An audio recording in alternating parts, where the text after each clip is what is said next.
Welcome to the oasis.state podcast, a podcast where we peel back the layers of life's mysteries, decode the cosmic dance, and embrace the technicolor tapestry of our existence.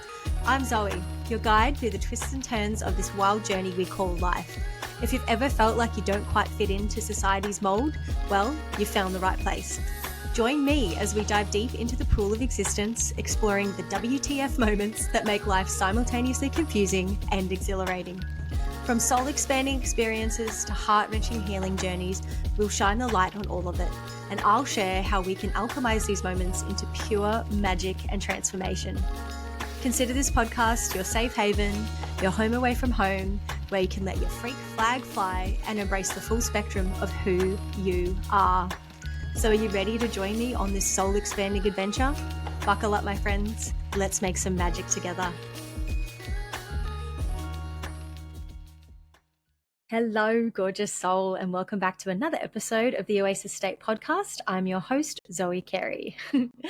I find every time I press record, I'm always like, so at the time of this recording, and I tell you guys all of these pointless details about the environment around me when I'm pressing record, and I don't really know why I do it, but you know, it's just like a little segment that I seem to do to start the podcast. Maybe it's just to help me settle into the recording, into my surroundings, and to get into my flow. But yeah, in the previous episode, I recorded an episode and been about like 6 weeks since I recorded at like a 6-week break, and I was sitting there just completely flooded with imposter syndrome. And I recorded a podcast anyway. I was feeling great, feeling excited and in my flow. And then today I am recording only 2 days after that. So I was acknowledging that throughout my imposter syndrome, I realized that if you're not doing the thing, like if you're not getting out of your comfort zone consistently enough, then that imposter syndrome can creep back in, and then you're kind of like 2 steps forward, 5 steps back sort of thing. So at the time of this recording, it's only been 2 days since then, and it's a Friday afternoon, and all I want to do is sit in my room and record this podcast. And if you had told 18-year-old Zoz or 20-year-old Zoz that this is what I'd be doing on a Friday afternoon, she would drop dead from shock. But hey, we all have to grow up one day. So let's get into it. This episode is about rejection.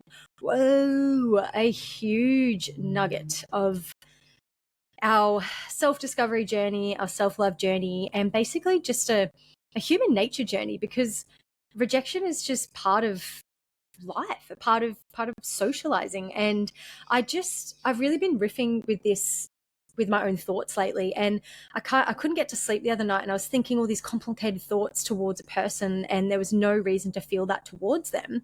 And I was like, they're not a bad person, why am I feeling like this? And I was like, oh shit, it's because I need to deal with the feelings of rejection that a certain situation caused me. So this is all like an accountability piece for me.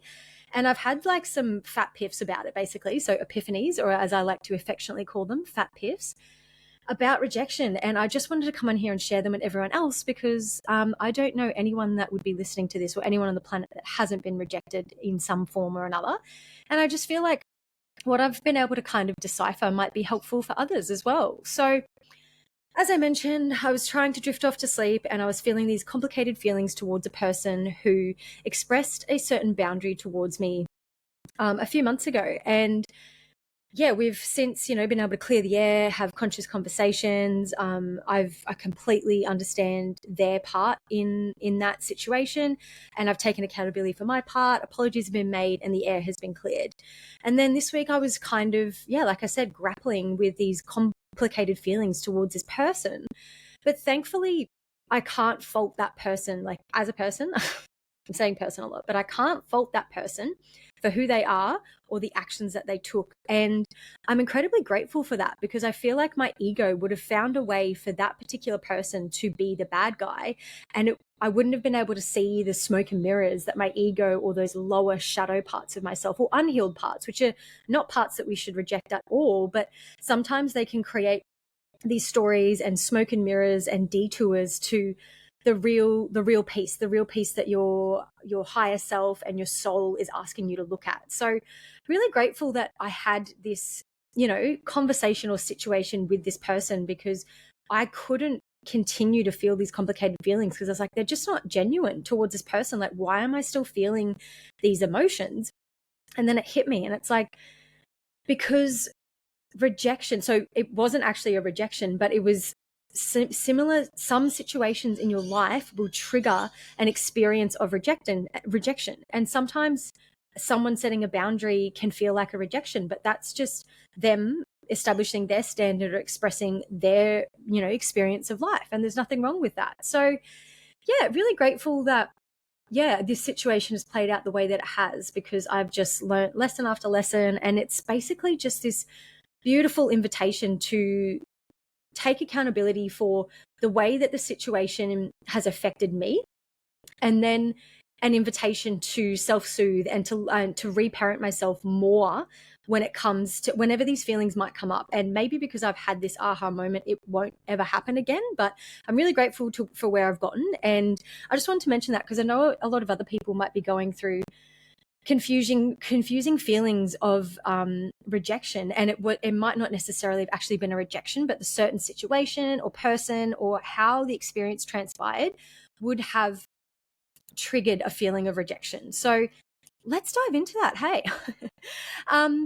So firstly, I know everyone has experienced rejection, whether that's on the playground, little Tommy said you can't sit on the other side of the swing with him or the seesaw with him. And, your inner child or your child self back then didn't have the emotional awareness to be like, oh, it's nothing about me. Tommy just wants his own time in the playground. Like, rejections happened our entire life, and it's something to normalize, and it's something to take accountability for, like your part in it. So I've been rejected by people, and I have rejected people as well. Or I might have treated people in a way that has triggered a rejection response in them, and that's not my responsibility. If there's a particular unhealed part of themselves, or like a shadow part of themselves that has come through with, say, a conversation I had, or how I treated them, or how a relationship ended or started, or I don't know, like, that's their part. So this affects everyone because, like I said, rejection is just human nature. Like, we are complex human beings. There's billions of us on the planet, and not everyone's going to like you, and you're not going to like everyone. And if you think about everyone you ever met in your entire life and never coming across a situation where they've triggered an experience of rejection in you, then you'd be a pretty busy, available, overwhelmed person. Like, it's about understanding that rejection, like I said, is part of this human nature experience, and we need to stop being so scared of it happening, because it's already happened to you probably multiple times in your life, and I'm here to tell you it's going to happen again. So this episode is to hopefully help you find the tools and the self-compassion and the self-awareness to move through any experiences that have triggered a sense of rejection in you, in a really fast-tracked, graceful, and, let's say, enjoyable way.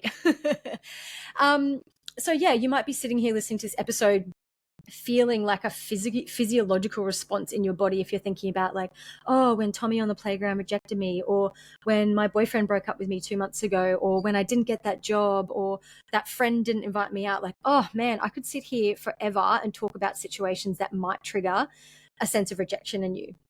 And I just want to start by expressing to you that an experience of rejection for a human being, even though it is human nature, like as the social beings that we are, it is incredibly traumatizing.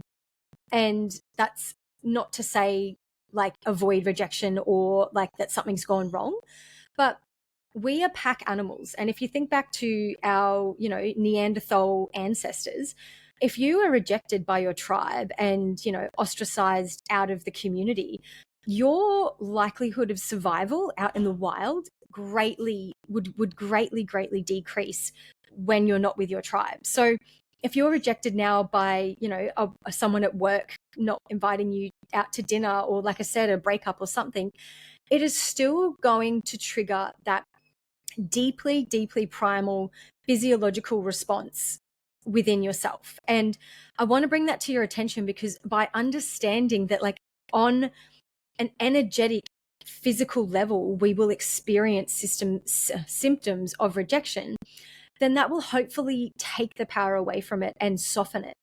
And so I just want you to know, like, even if it's something like, you know, making eye contact with someone at the coffee bar and they don't want your number or whatever, like, it can be the smallest thing, but it can trigger the most insanely intense physiological experience. Because, like I said, we have been wired for hundreds of thousands, if not millions of years, to be pack animals. So understand that piece and use that as an invitation to be more graceful with yourself and with the person or the situation or the people that may have triggered an experience of rejection in you, because they're not doing it to upset you. And it just say you're painting this person out to be a bad guy.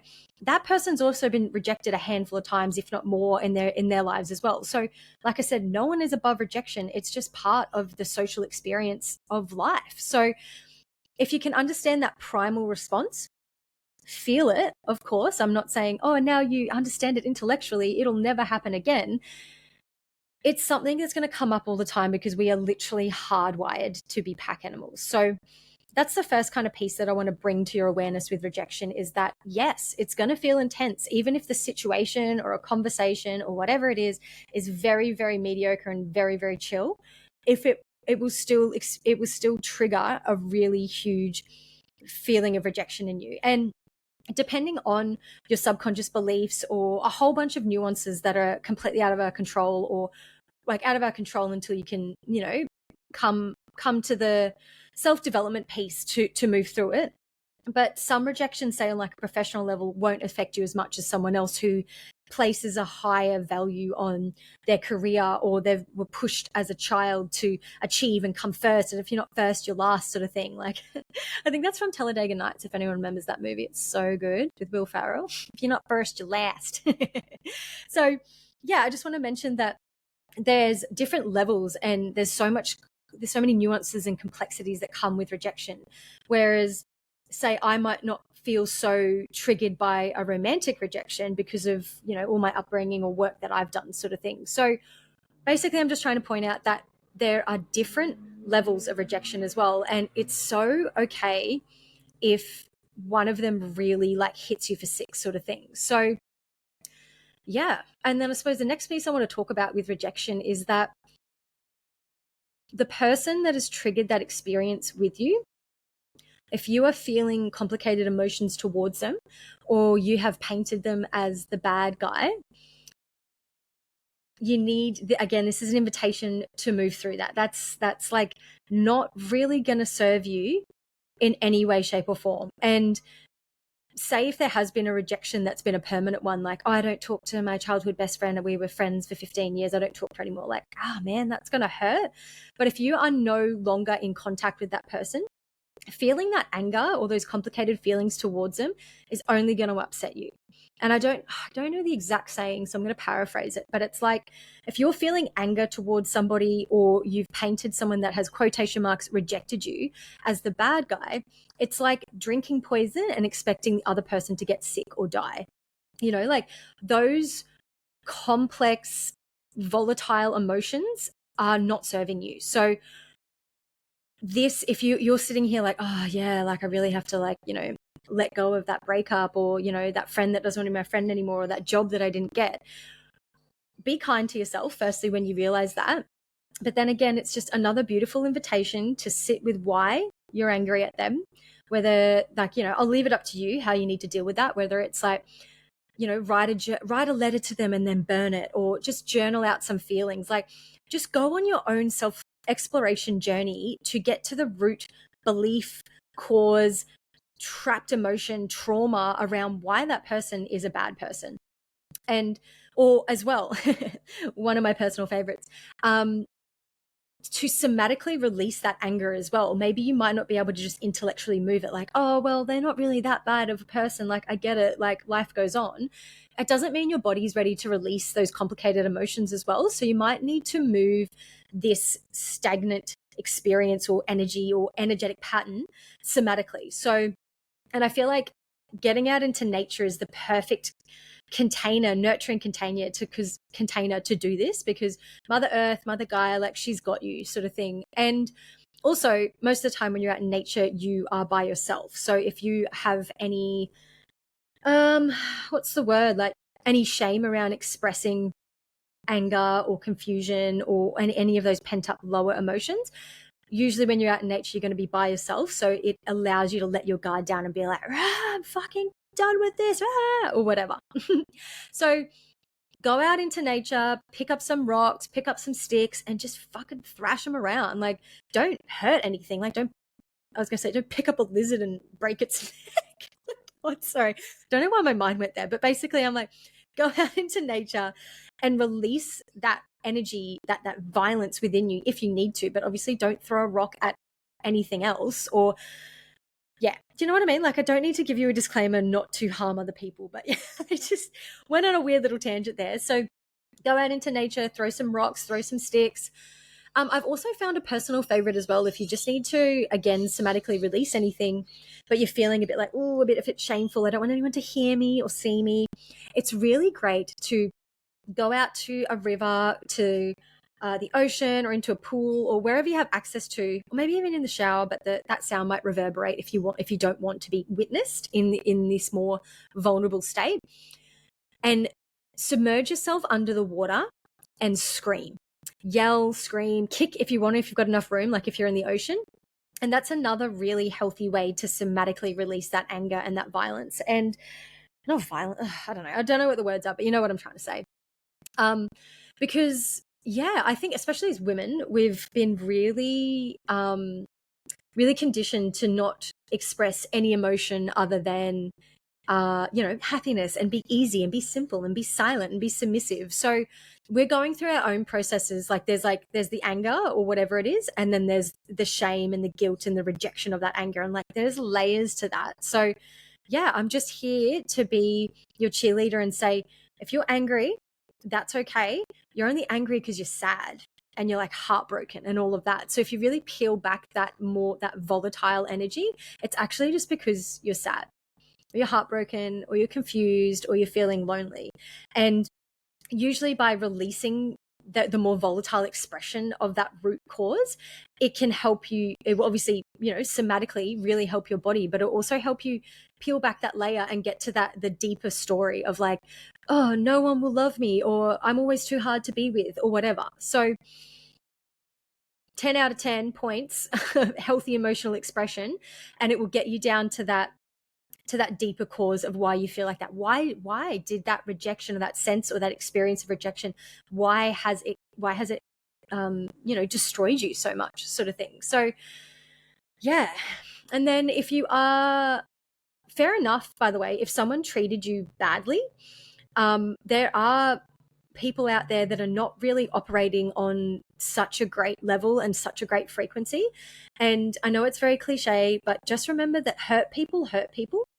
But I'm such a deep, hardcore believer in everyone is pure on the inside. Like all of our souls come into this body pure, but a lot of people might have way more karma to unravel than you, or they might have like less lifetimes than you here, or they haven't progressed. Like, again, it's not like we're in a video game and I'm level 38 and you're only level 2 sort of thing, but just hoping to create a compassion piece. So even if someone like cheated on you and then dumped you and then created all of this fuckery for you to move through, that's part of your soul contract as well. Like you need to, yes, someone has hurt you. Yes, someone has acted out of integrity and been a really dense, horrible person to you.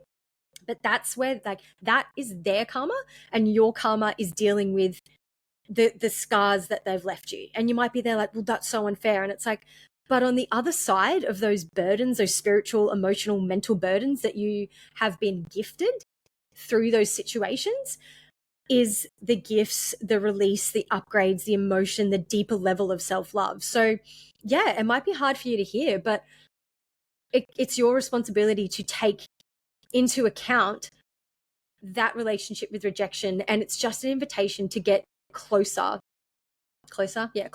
deeper, more connected with yourself. Because at the end of the day, all you've got is you. Like, even if you've got a beautiful partner and friends and all of this stuff, no one can make you happy unless you connect with yourself and create this deep inner space of happiness and peace. So yeah, I'm really like, it really sucks if you've been wronged. Well, actually it doesn't. So it's the wrong thing to say, but it's a part of life if you've been wronged in any way or someone has triggered an experience of rejection in you.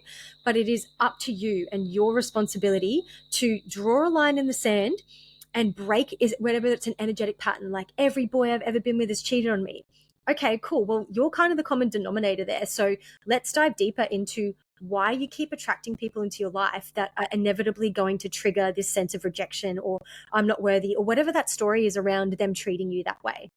So it's about getting real with yourself, or it might be like a rejection or whatever it is that, and like I said, guys, it's sometimes not even an actual rejection, but I'm saying there might be a person, a conversation or a situation or something that plays out that triggers a sense of rejection.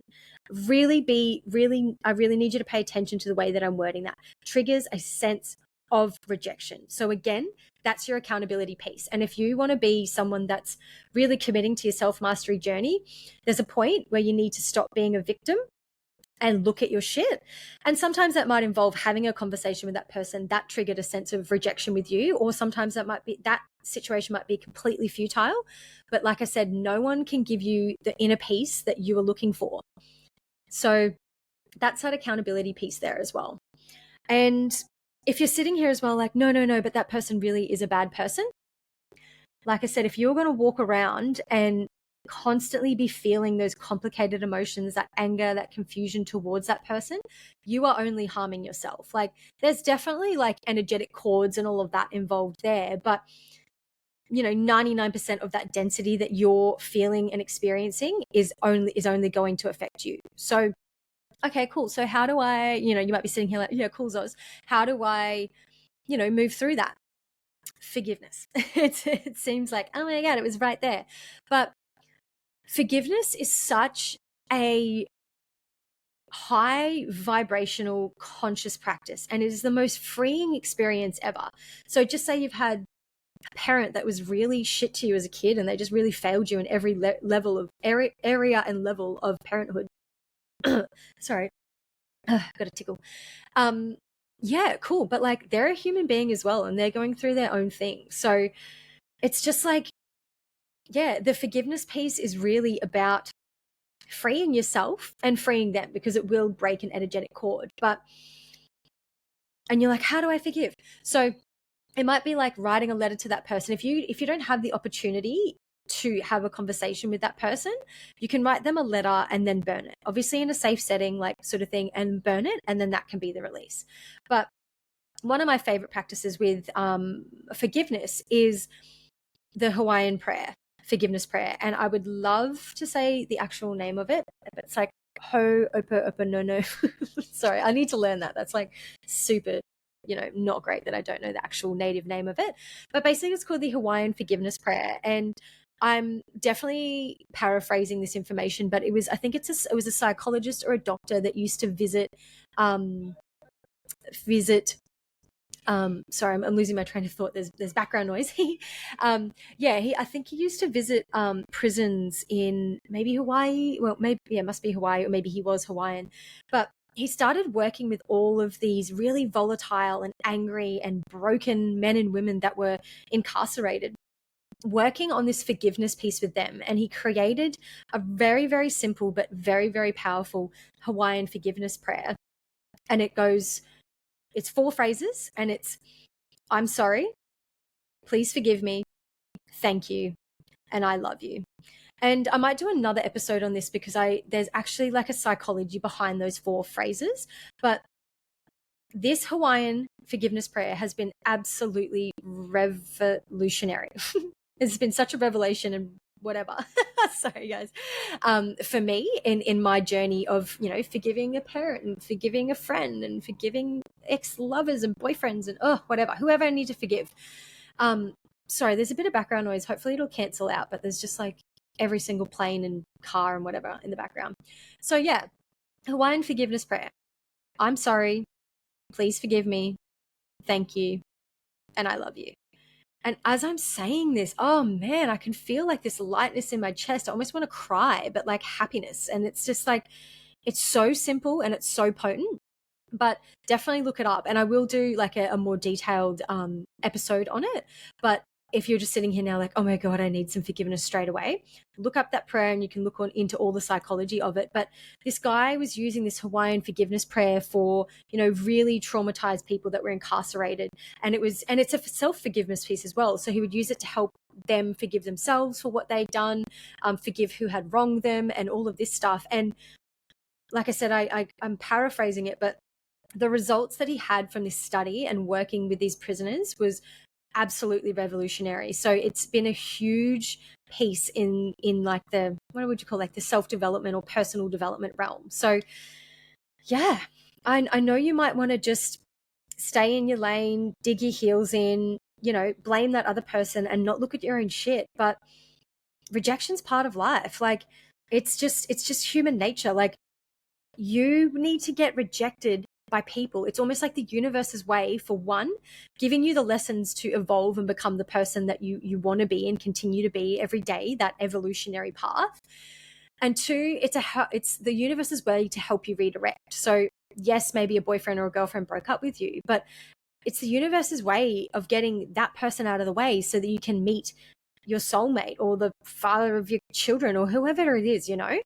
And sometimes when we're in the thick of it, we can't see how the universe has actually always got our back. So if you have experienced any level of rejection as well, it's actually an invitation to trust that there's a higher power out there, and guides and spirits and all of that stuff that are out there looking after you, and that everything is happening for your greatest good at all times. So yeah, I think I'm going to leave it there. I feel like hopefully these few points that I've made about rejection can help you kind of remove the wool from your eyes, remove the smoke and mirrors that your ego or your inner child, like unhealed inner child or whatever part of yourself that's like, no, I am the way that I am and someone has wronged me and they're the bad guy.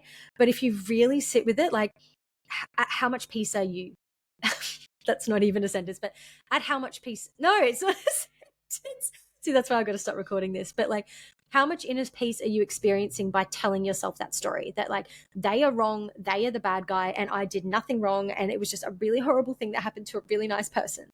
And yeah, sometimes really bad things are going to happen to really nice people, but I'm inviting you to look at rejection in a different way. And like I said, practice that forgiveness piece, because that's a self-respect thing for yourself. Like, have a conversation with someone if you need to clear the air, and then if you're still experiencing complicated emotions or anger, do the somatic piece, trust that the universe has your back, do the forgiveness piece, and then take the accountability route to learn how to self-soothe yourself when inevitably an experience or even a memory will bring up that rejection piece in you, because it is just our human nature.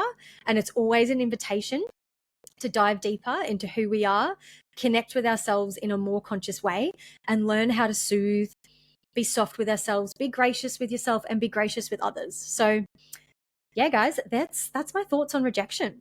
Best of luck with that journey. Yeah, and if you feel very triggered by watching this, that's definitely probably an indication that you're not stuck in your ego, but you're experiencing life or rejection through the lens of your ego. And that's that story of like, no, they wronged me and I did everything right. And like I said, sometimes that'll happen, but it is what it is. It's life. It's this invitation to evolve. So if you're feeling very triggered by this episode, that's fine. Go away, experience what you need to experience, and then maybe come back and re-listen to it. And it's like when you can kind of accept this information and you can feel it in your body, like once you've done somatic work to release the anger and any stagnant trauma, you can be like, oh, okay, I really actually see what Zoe was saying now, because I've had to show up for this experience and this trigger like time and time again. And it wasn't until the other night I realized like, oh, that's what's happening. And I'm actually on the right path, and I'm actually evolving, and I'm stepping into my higher self, and I'm disidentifying, like, because that's what your ego is. It identifies with a role that you've played, or, you know, a story or something.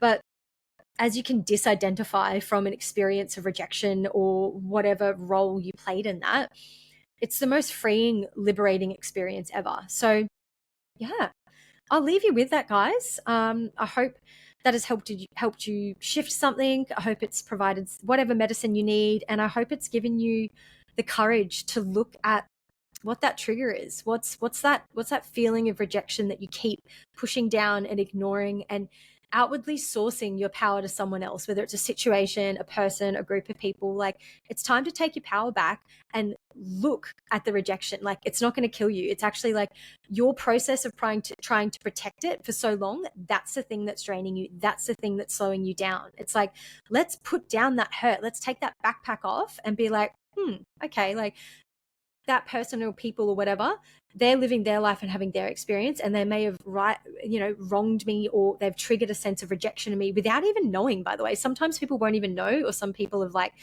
maliciously done it. But at the end of the day, that's not your karma. Your karma and your responsibility as a sovereign soul on this planet, in this body, in this human race, is to look at your experience with it. What is it bringing up in you, and to start letting it go, because it's not serving you anymore. Okay, I keep trying to sign off and then it keeps flowing, but I just do feel like I need to actually stop now. So yeah, best of luck with this journey, guys. Have a great day, afternoon, morning, evening. Okay, I'm rambling. Bye. Hey, beautiful soul. Thanks for tuning in to another episode of the Oasis State podcast. If this episode resonated with you, I'd love for you to share it with a friend. It means the world to me knowing that everyone who needs this medicine and magic can lovingly receive it. Also, I'd love to hear from you, so feel free to reach out via social media, my website, or email. Can't wait to connect, and until then, sending you heaps of love.